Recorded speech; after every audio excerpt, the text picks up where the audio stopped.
Ceci est la manne quotidienne bien organisée pour nous aider à grandir spirituellement et aussi à nous aider à se préparer pour la venue de notre Seigneur Jésus-Christ. Nous sommes aujourd'hui samedi 15 octobre 2022.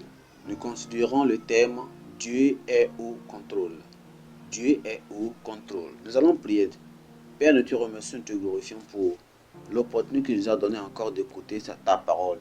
Notre prière, Seigneur, que tu nous aides, guide-nous dans cette étude et aide-nous, Seigneur, à écouter ta parole telle que tu le veux et que on puisse aussi mettre cela en pratique à la fin au nom de Jésus.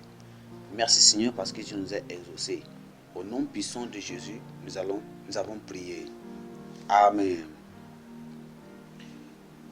Nous sommes aujourd'hui samedi le 15 octobre 2022. Nous considérons Dieu est au contrôle. Dieu est au contrôle. Nous considérons notre texte de lecture dans le livre de Job chapitre 21 au verset 22 jusqu'au verset 34. Job chapitre 21 à partir du verset 22 jusqu'au verset 34. Lisons la parole de Dieu ensemble.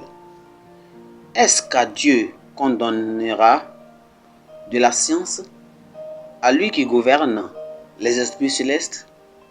L'un meurt au sein du bien-être, de la paix et du bonheur. Les flancs chargés de graisse et la moelle des os remplis de sève. L'autre meurt, l'amertume dans l'âme, sans avoir joui aucun bien. Et tous deux se couchent dans la poussière. Tous deux deviennent la pâture des vers. Je sais bien quelles sont vos pensées, quel jugement inique vous porterez sur moi. Vous dites, où est la maison de l'homme puissant? Où est la tente qu'habitaient les impies? Mais quoi n'avez-vous point interrogé les voyageurs et voulez-vous me connaître ce qu'ils prouvent? Au jour du malheur, le méchant est épargné. Au jour de la colère, il échappe. Qui le reproche en face sa conduite? Qui lui rend ce qu'il a fait? Il est porté dans un sépulcre et il veille encore sur sa tombe.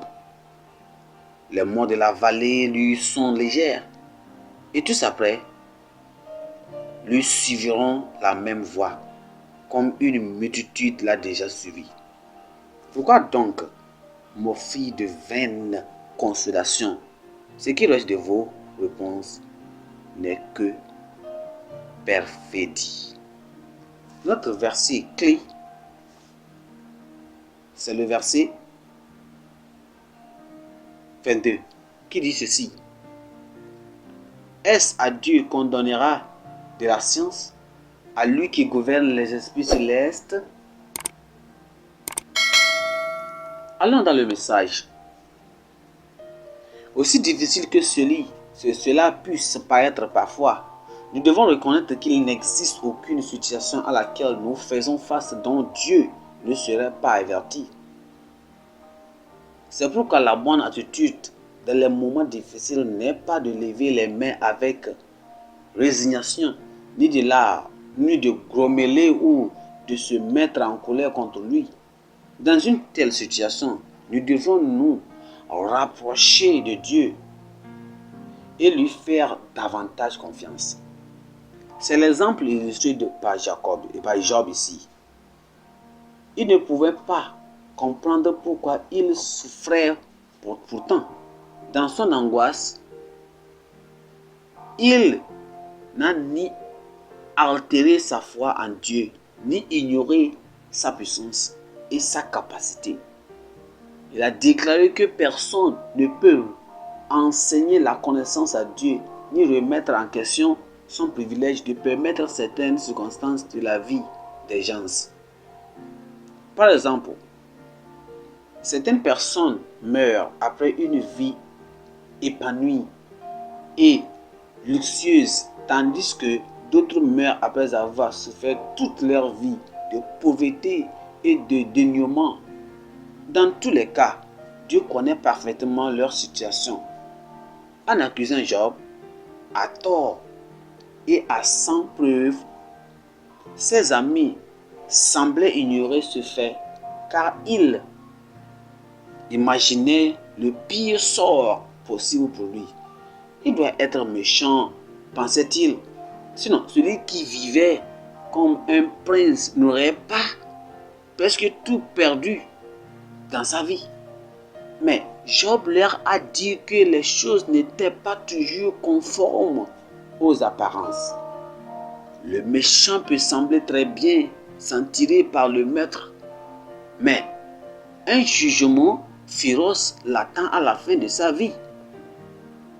Les épreuves et les problèmes ne doivent pas nous faire que nous allons détourner de Dieu. Au lieu de cela, la souffrance devait être une incitation à marcher plus étroitement avec le Seigneur, lui faire confiance pour relever les défis auxquels nous sommes confrontés et lui permettre de déterminer le meilleur moment pour venir à notre secours. Nous ne devons jamais perdre de vue le fait que quoi qu'il arrive, Dieu contrôle toujours fermement nos affaires. De plus encore, est-ce que nous sommes confondus au sujet de la propriété des impies?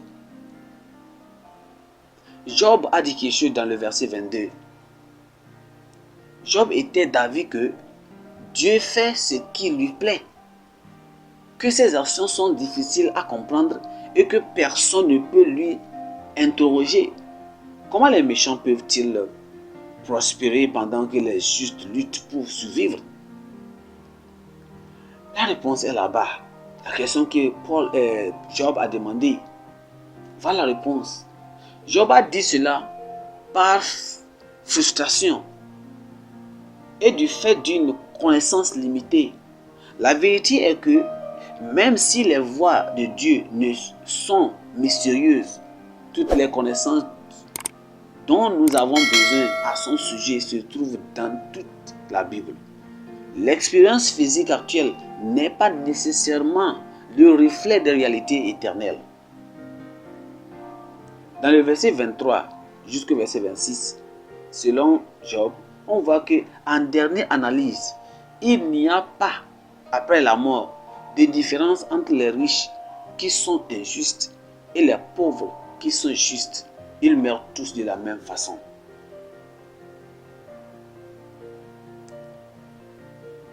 La mort peut sembler être un niveleur, mais il y a deux destins. Les riches, mais impies, souffriront éternellement dans le feu de l'enfer, tandis que les pauvres, qui sont justes sur la terre, entreront dans la félicité éternelle.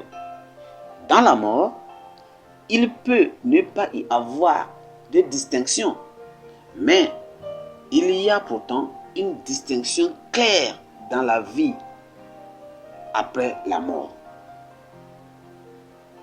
Alors, les méchants seront punis et les justes seront bénis après la mort. Il semble que Dieu soit très lent à juger les méchants, selon le verset 31 et le verset 32. Mais à ceci-là, nous devons savoir que Dieu retarde son jugement des méchants parce qu'il ne veut pas qu'aucun périsse, mais que tous arrivent à la repentance. La prospérité apparente des pieux n'est pas l'image de leur joie et de leur paix. Il vaut mieux être joyeux et heureux sans toutes les prospérités de ce monde, que d'être riche en joie, sans paix ni bonne santé. Dans le verset 32 et 33, on voit que les méchants jouissent de la vie et sont bien décorés et célébrés dans la mort. Oui, c'est vrai. Mais nous devons savoir que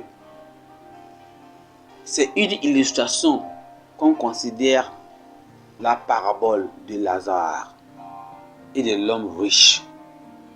Après la mort, vous avez vu ce qui s'est passé.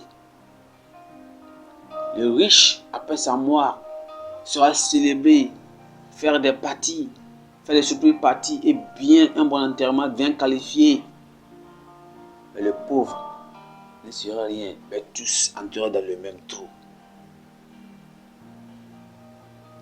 Mais leur destin sera différent sur leur vie sur cette terre.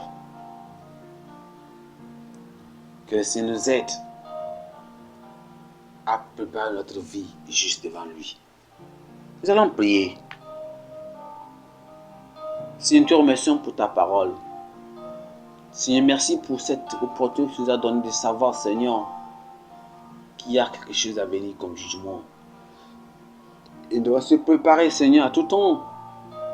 Quoi dans la mort, quoi dans l'enlèvement, qu'on soit prêt pour toi et à mener une vie de sainteté et de pureté.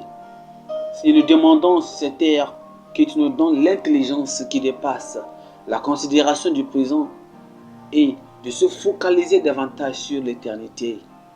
Si nous demandons la sagesse qui ne sera pas de détourner par la soi-disant prospérité des adeptes du terrestre, de la terre, mais qui valorisera toujours plus mieux les richesses célestes et spirituelles. Si nous prions que la lumière éclaire ceux qui sont confus dans l'église à cause des épreuves qu'ils traversent. Seigneur, aide-les. Nous demandons au Seigneur Dieu que à toi soient attribuées toutes les bénédictions, toutes les prospérités, toutes les richesses que nous avons. À toi, à ta gloire, qu'elles soient attribuées et à toi seul soient les louanges pour toutes les choses que tu nous donnes. Nous prions, Seigneur, que tu sanctifies toutes choses qui vont revenir vers toi. Nous te remercions parce que tu nous as exaucés. Que ceux qui sont dans le péché, qui se repentent et qui viennent vers toi encore. Merci, Seigneur, parce que tu nous as écoutés aujourd'hui. Au nom puissant de Jésus, nous avons prié. Amen. Notre pensée du jour nous dit: les bras éternels de Dieu sont assez forts pour vous empêcher de tomber pendant les temps difficiles. Les bras éternels de Dieu sont assez forts pour vous empêcher de tomber pendant les temps difficiles. Que le Seigneur nous aide. La Bible, en un an, Ésaïe chapitre 38 jusqu'au chapitre 41. Merci. Que Dieu vous bénisse.